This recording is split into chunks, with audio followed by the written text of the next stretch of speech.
Time for Bleak Shore by Boa Heck. The haunting wilderness awaits you. The ocean washes the silver sands. Orla is here somewhere. The marram grass blows gently in the wind. Over the salt marshes, ravenous gulls cry. Over the salt marshes, ravenous gulls cry. Where is Orla? The pines tower overhead. Their dead needles carpet the ground. An object dear to you rests there. Dusty paths maintained by the feet of summer, hidden now in thick unmoving fog. You hope she's okay. I like this kind of intro text. Orla left an odd voicemail. The sound kept cutting out, so I didn't catch it all. Hey honey, be home. I'm Bleakshore. Love you. So I guess I came to Bleakshore to find out if she's okay. It's probably nothing. I probably shouldn't have come here. But here I am.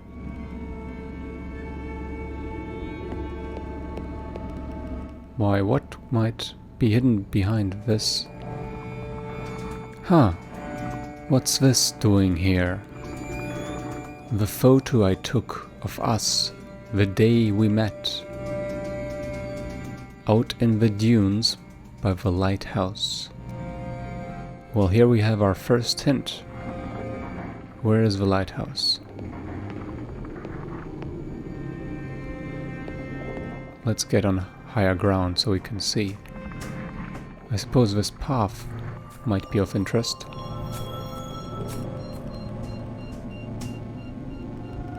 But on the other hand, this path is much more relevant, since that one is less traversed by car. These sounds are strange.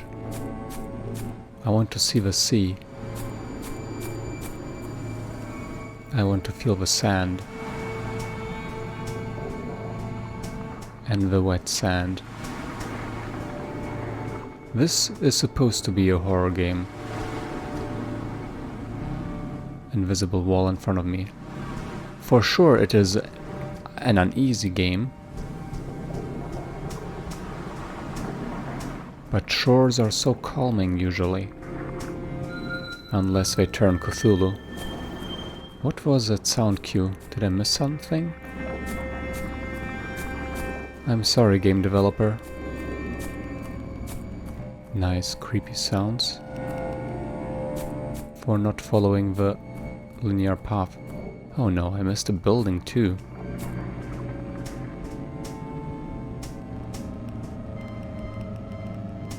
I hear something from over... Is that... This was not Orla. It was just a tree. Did you see that too? It was not very visible.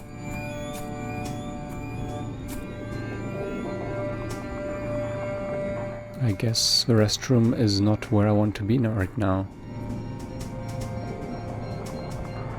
Particles indicating an item. Orla's old glasses. I felt so bad when I sat on them. We taped them up, but they were never the same after that. I still adore those purple frames.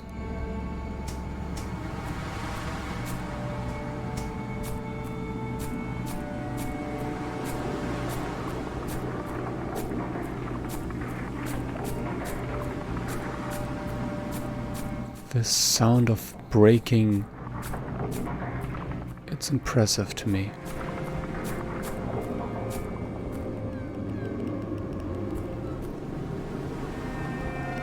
Oh. Orla? Just another tree. This sounds like fairy tale stuff to me. And there the prince saw his princess, and he stepped towards her, but alas, his eyes were tricked, it was but a tree. Totally something out of a book. I think in those stories there's some kind of context missing. And then the prince could not identify the princess because she had lost her ring. That's an actual fairy tale I was read that really upset me, because it's like total ridiculousness. Because the princess lost her ring, she couldn't be identified anymore. The heck. Right now our goal, I'm quite sure, is to find the lighthouse. My first dress. Why would Orla bring this here? I was so nervous trying it on. Orla was so supportive.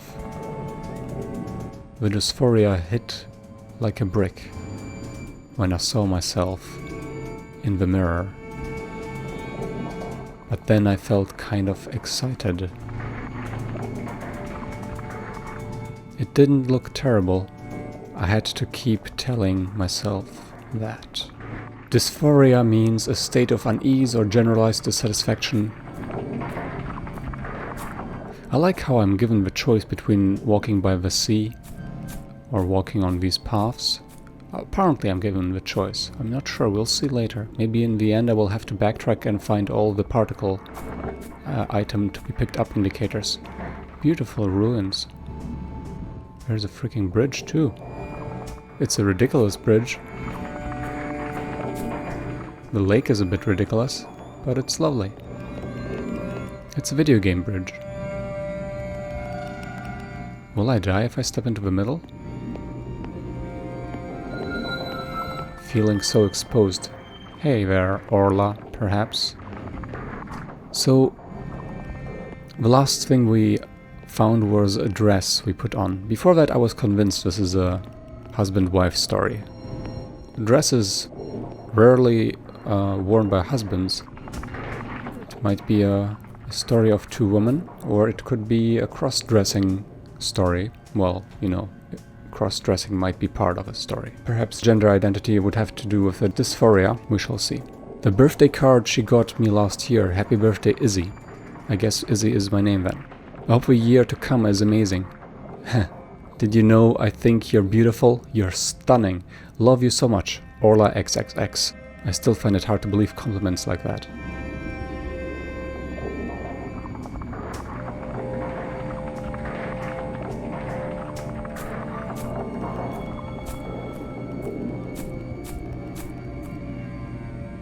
I choose the paths over the hills and probably miss some of the ghosts this way. By now I really wish I would have a map, because I'm kind of feeling lost.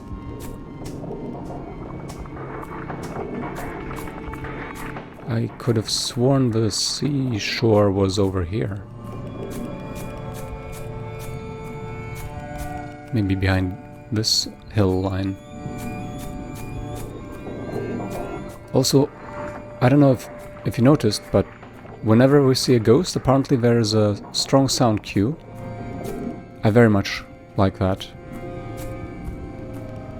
The Signal from Telva is a beautiful game that I played on my channel a while ago, and they have ghosts, or similar things to that, and here we go. And their idea of a sound cue, oh, I guess they just timed it strangely. Like, when you hear a sound and don't see anything, you have a slightly tiny chance of ever seeing it.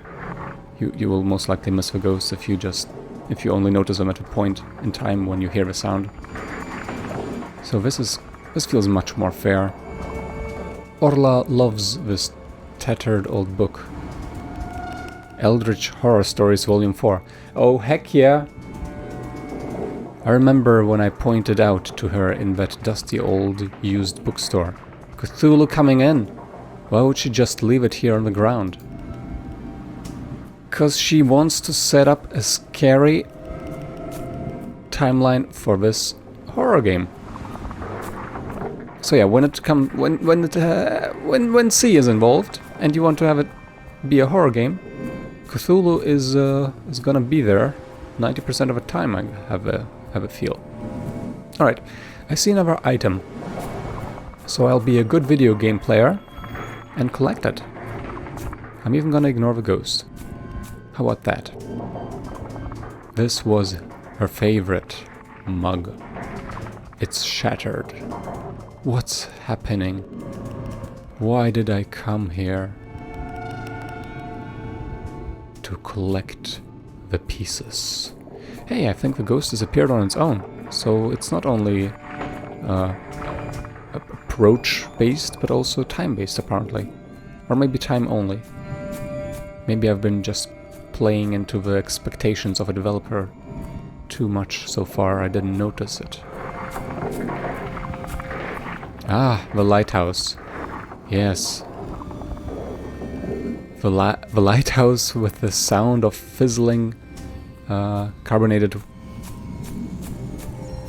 air escaping a soda bottle or a seltzer bottle. Hey, this is beautiful. This is a completely new scenery. Did they really just... Nah, they didn't just keep it for in case we walk over here. We're probably gonna have to walk down this path after whatever we do at the lighthouse. Creepy siren house.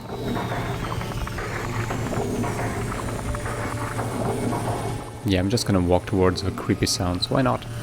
I love creepy sounds. So this does feel natural.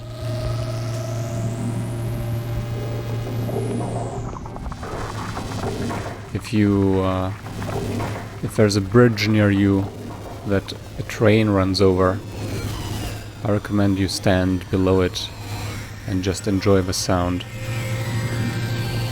Pretty epic. At least it can be. Hey, cool, we teleported. No annoying ladder physics. Is this a 5G tower?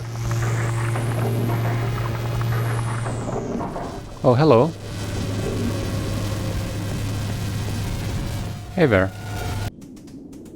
She stood there, silent, motionless, looking out to sea.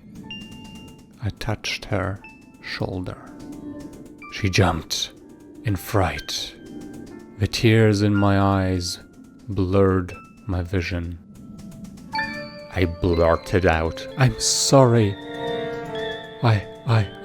Shh, it's okay," she interrupted, soft and soothing, before I could say more.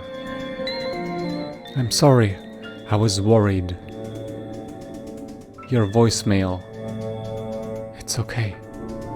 You have nothing to be sorry for. I just came here to think. I found a bunch of our stuff." Oh no. Orla quickly checked the bag she had slung over her shoulder. "Oh no, there's a hole in my bag. I've been so deep in thought. I mustn't have noticed things falling out. I came here to think. That's all. I'm sorry I followed you. I thought... No, it's okay. You were just worried. I understand. I'd do the same for you." "You would?" "Of course I would. I love you." "I love you too. And I love you, dear viewer." Bleakshore, a game by Breogan Hackett, Sade Higgins, and Theon Power for the haunted PS1 Wretched Weekend 1 Game Jam. I want to explore more. Also, I'm not going to pick up any items. Where is the invisible wall?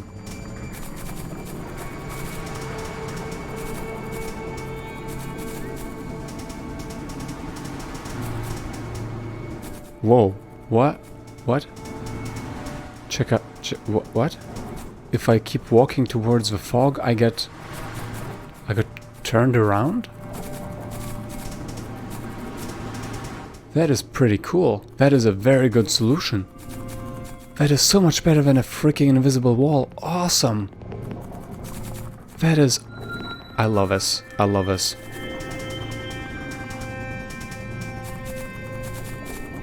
Hey, check it out. Looks like I missed something.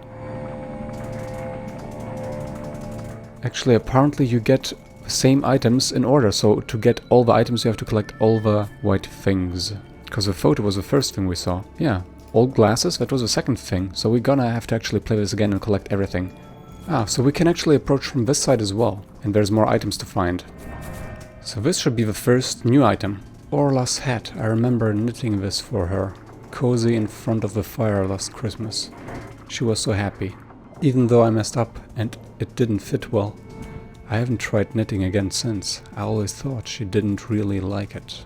Here's another one. A necklace made with a shell from the beach here. Orla made this for me when we came here for our first anniversary. I still feel awkward wearing this. Maybe I should have worn it more. Man, that's creepy stuff. Such strong hinting towards suicide. I'm gonna assume that this is all. Let's see if there's a difference. Maybe I get a special ending if I collected everything. Maybe a special one if I collect none. But no, it seems to be the same. I gave it another go and I tried it without picking up any items and it doesn't make any change. Even the line "I found a bunch of our stuff" stays the same even though I didn't pick up anything. So here's my interpretation. We want to find out what the relationship is between Orla and Izzy. Orla calls Izzy honey. It is my impression that this word is often used between female friends, thus so far we only know they are close. They can be friends, sisters, mother and daughter, grandmother and granddaughter, and so on. Now this photo of the day we met out in the dunes has a strong scent of romantic relationship. However, it is also possible that they were sisters separated at birth, or simply family members from different countries or continents. Why would they meet for the first time by the dunes though? The old glasses tell me nothing at all. They do paint the picture of Orla as a person that would store a many keepsakes though. Here it gets really intriguing. My first dress. Alright, it's fair that Izzy would be nervous wearing it. Why would dysphoria be Izzy's reaction, however? I must admit, I was not too familiar with the term dysphoria. Researching it reveals that it is often used to refer to gender dysphoria. Should that not be the meaning? The only sound reason I can come up with to explain such a strong reaction to wearing a dress would be overcoming a lifelong battle with the anorexia eating disorder. The birthday letter enforces the closeness of the two, but nothing new here. The H.P. Lovecraft book is actually a funny wrong lead, letting me, the player, expect an appearance of Cthulhu or the sorts. Nice job on that one.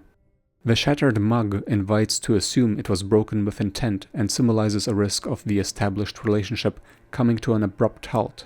What expects us on the tower? A breakup? A suicide? A murder? Orla's hat made by Izzy does nothing to me. It merely hardens my impression that Izzy is insecure. Now the necklace text makes it pretty darn sure that Orla and Izzy are a married couple because of the word used anniversary. And based on their names and the dress story, in particular because it was Izzy's first dress, I believe that Izzy is transgender and still struggles with her identity. The story of the game and the perceived horror might be a description of how Izzy experiences this trip, seeking out her partner, expecting scary things to happen, all based on a plot-convenient phone interference. Dear viewer, I will gladly read your interpretation in the comments. I enjoy reading theories just as much as I enjoyed assembling this plot puzzle. I hope you will join me in my next video. Until then, ciao!